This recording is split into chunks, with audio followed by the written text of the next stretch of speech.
If you've watched Spider-Man Across the Spider-Verse, you know that it asks more questions than give answers. The very concept of the multiverse was utilized in the first movie to explore the question of what it means to be Spider-Man, and by the end, we get a loose answer to that question. Spider-Man is not just about having superpowers or a particular identity, but anyone can be that superhero as long as they embody the qualities of heroism, responsibility, and selflessness. It turns out, however, that this is not really enough as an answer, and Across the Spider-Verse comes to complicate that question further and delve deeper into what it means to be not just Spider-Man, but an actual person. And with that, the film gains an existentialist dimension to it. Across the Spider-Verse is rightfully praised for its animation that truly exceeded the already high expectations set by the first movie, but what impresses me more than that kind of visual feast is its substance that has something universal to speak to the audiences. The entire movie is an exploration of identity, as expressed by the huge cast of characters that it features and as perceived by others, society, and the viewers. This dichotomy and struggle with one's identity seems to be at the core of the movie's thematic makeup, as we see it explored in different variations through different characters, and that includes even villains. So how does Across the Spider-Verse do that with each and every one of them, and what does it want to say by the end?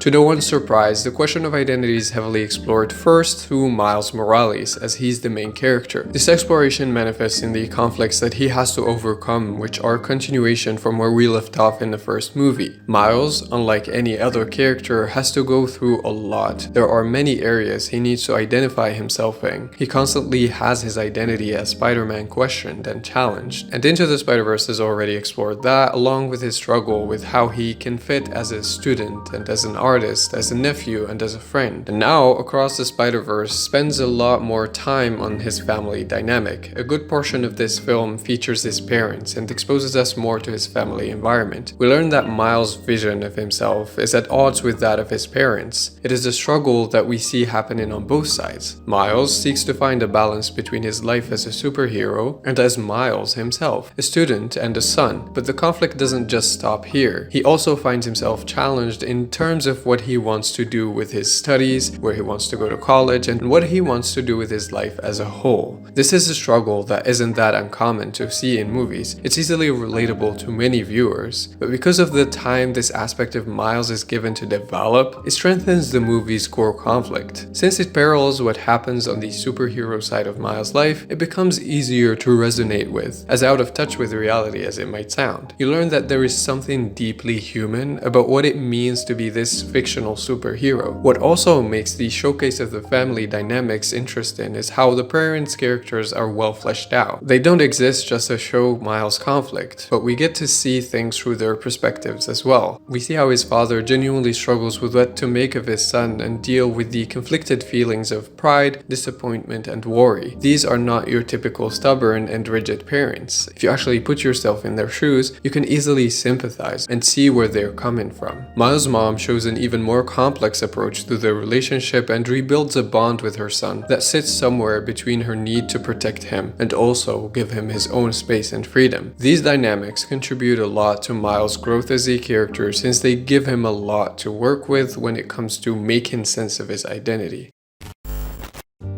Miles' identity as Spider-Man is delved into deeper through a new character that's also an antagonist, which is Miguel O'Hara. Because of that, there is a clear-cut conflict between him and Miles throughout the movie. But really, that conflict represents something a little more profound. Miguel O'Hara embodies the whole institution of the multiverse. In his first appearance, he presents himself as someone who leads an elite strike force dedicated to the security of the multiverse. Elite is a pretty strong word here. It suggests that this character has some form of authority over all spider people. In that, he represents Miles Morales' conflict against the system and the status quo, because Miguel is here to police what it means to be Spider-Man, to shape Miles' identity based on some overarching rigid rules that don't necessarily go hand in hand with who he is as a person. One of these rules requires from him to witness the death of his father before he can fully fulfill his role as Spider-Man. What's interesting about this conflict is that, again, it doesn't go against the antagonist that is one-dimensional or easy to root against. First, he's sympathetic on a personal level, as we learn that the position that he decided to take is a result of his personal tragic experience. And then on a broader level, his motivations are not that hard to identify with. In the end, he believes that those rules should be enforced in order for the multiverse and the world as a whole to survive. He puts that much pressure on Miles because he genuinely believes that that works in his favor in the long run and contributes to the greater good. And here we identify an issue that is easy to project onto reality. It's true that we're talking about a multiverse in a superhero movie with all of these supernatural events, but there is still something painfully universal to take away from this conflict. If we see the multiverse as a representation of our world, we see the same kind of division where people are somewhere between two spectrums. When there are those who believe that we should conform to the norms that we find by default in fear of the chaos and damage that breaking them can cause to society. And then there are those of us who will take the risk and change and experiment to test some higher potential. In this case, you have Miguel who wants to maintain the traditional rules that make him a Spider-Man, and then you have Miles and Spider-Punk who insist to try and work to find a solution to the conflict that works on all levels, instead of staying in the safe bubble of tradition, which in this case is the canon. And to be frank, this depiction of the world isn't even that subtle, given that we have the character of Spider-Punk, who's supposed to be an anarchist who treats this institution of the multiverse as an authority that should be opposed. With that, he exists to contrast Miguel and everyone that he represents. And also, let's not forget that Miguel feeling this sympathetic is only true as of yet. We still don't have the picture when it comes to his motivation. He can easily become a twist villain with ulterior motives in part 2, since his position doesn't hold up that well. By his own reasoning that the universe will collapse in the case of anomalies that break the canon, Miles' universe should not be safely existing, since he explained to him and to us that Miles was not supposed to be bit by the spider in his own universe, so Miles is already an anomaly. And where is his universe's apocalypse? So really, Miguel O'Hara can turn out to be more than just a troubled man with a fear from taking risks. When it comes down to it though, I love how identity still plays a big role in all of this conflict. It is one of the powers that drive Miles' motivation, as Miguel and the whole system are again attacking his very identity. Because here we're back to questioning whether Miles is truly Spider-Man if he doesn't give in to those canonical events and never lives up to the quality of sacrifice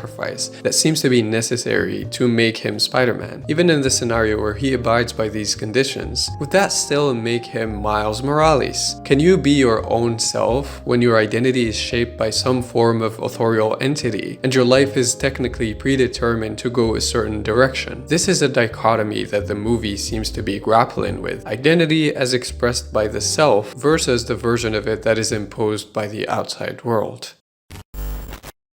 It's truly impressive to me that while all of these aspects were handled in depth in the movie, they're still not completely the center of it. Across the Spider-Verse is not completely about Miles, since it only introduces all of these conflicts that he faces but didn't really resolve them, and that will only happen in part 2. The closest we got to a complete character arc with a resolution was to Gwen. The movie starts off with a peek through her life, where she seems to be struggling to find somewhere to be comfortable, and deals with the clash between the image that her father has of her versus who she really is. I love how the movie commits to its exploration of identity on every single level. We see that even in the visuals that shift according to the characters that we follow. Gwen's universe gives her character a more defined visual identity, a color and a texture. The backgrounds in her world change along with her feelings and where she is in life, as Gwen's identity is constantly under question. When Peter utters her name before he dies, then she asks the question, who is Gwen? We get some sort of guide as to how the movie will go and what questions it will try to answer. Does Gwen really exist? Or is she just Spider-Woman? Or is she a murderer? Even when it comes to her father, the question of identity is present, as she demands that he acts as her dad only and separate himself from his identity as a cop. Gwen was also behind a lot of what Miles goes through. In the end, it is after her visit to him that he gets involved with the strike force and everything that follows. We see her struggle as to where she stands when it comes to their friendship and what she should do to help. In this movie, we see her making mistakes and being overall vulnerable. She realizes her mistakes, and finally the conflict with her father gets resolved by the end. They form a bond through what seems to be their real identities. Gwen as both herself and Spider-Woman,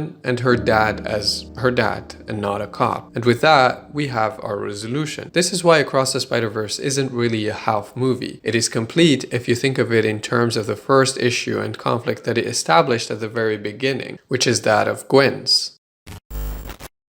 The film engages the audience even further by making references to the entire culture around Spider-Man using a huge variety of media, from comics, video games, memes, to live-action movies, and the list goes on. I've said it before and I say it again, Into the Spider-Verse was a nice love letter to many forms of art, and Across the Spider-Verse is powerfully carrying that legacy. On top of that, in its conversation about identity, not only the characters are involved, but also the audience. The question that the movie sets later on about what it really means to be Spider-Man and how much the canon has a say in that is directly addressing the audience as well, since the Spider-Verse story has always been a subject of debate, so it makes sense to make that at the center of the conflict in this film. That way we also take part of the conversation. It's nice to think of our universe as one part of the multiverse, where it just happens that Spider-Man is a fictional story. It's amazing that the whole setup seems to be the canon of Spider-Man getting threatened by plot holes, which are represented by Spot,